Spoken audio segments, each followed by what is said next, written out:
The binomial distribution. Consider a probability experiment where there can be just two outcomes.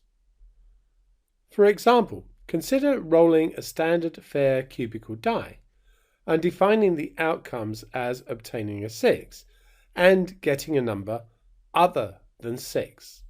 So basically our two outcomes are 6 and not 6.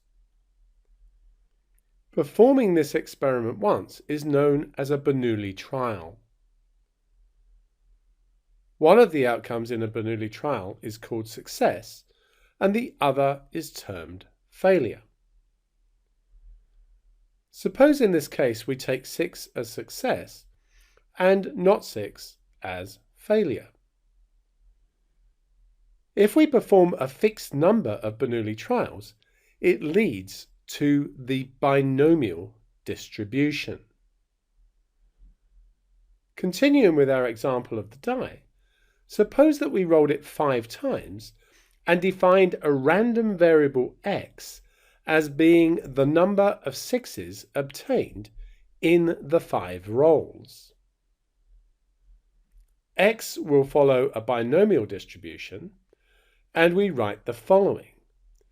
And in English, this means x follows a binomial distribution with n trials. In this case, we're going to be saying 5 trials, and probability of success p, which in our particular case is going to be 1/6.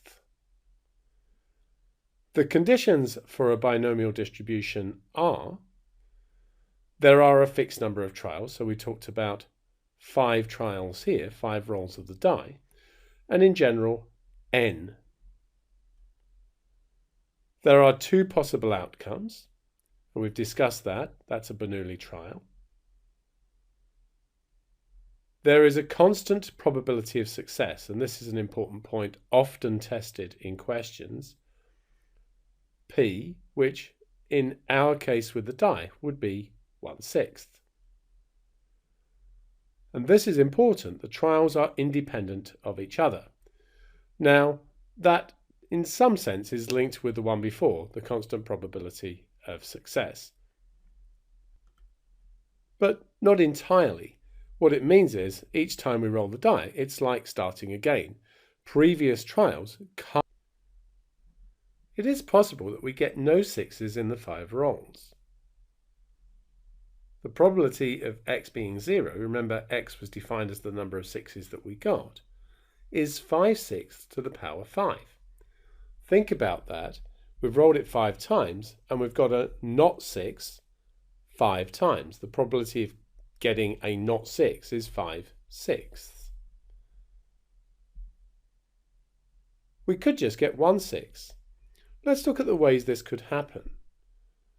We could get it on the first roll and then get not 6s. We could get it second time, third time, fourth time, or fifth time. So there's 5 different ways we can get just 1/6.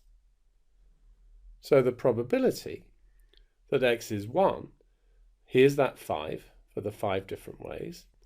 And then we got 1/6. The probability of that is 1/6.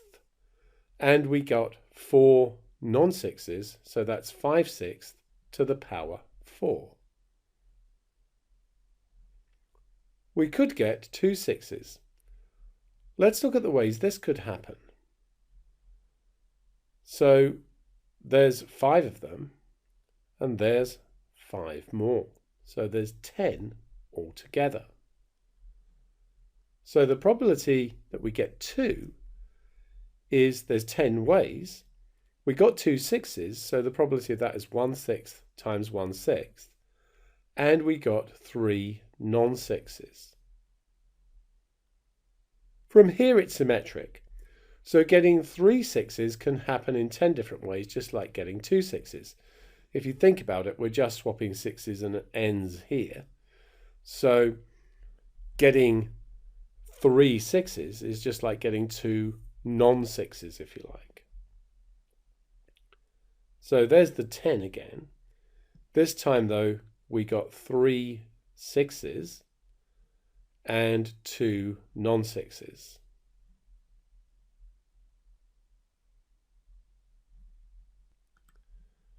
Getting 4 sixes is symmetric to getting 1. And so the probability is as shown. And getting 5 sixes is just like getting no sixes. Consider the coefficients 1, 5, 10, 10, 5, 1. One way of getting no sixes, 5 ways of getting 1, and so on. The probabilities could be generated from the expansion of 5 6 plus 1 6 to the power 5. It is this link with the binomial expansion that gets the binomial distribution its name. In this case, we could state the mass function. The probability of x being r is 5r. This could also be written as 5cr. So that's the number of ways. It gives us these coefficients here, times 1/6 to the power r for getting r sixes, times 5 6 to the 5 minus r. So there you see that we've written this as 5cr, which is 5 factorial over r factorial 5 minus r factorial. You should be aware of this from the expansion.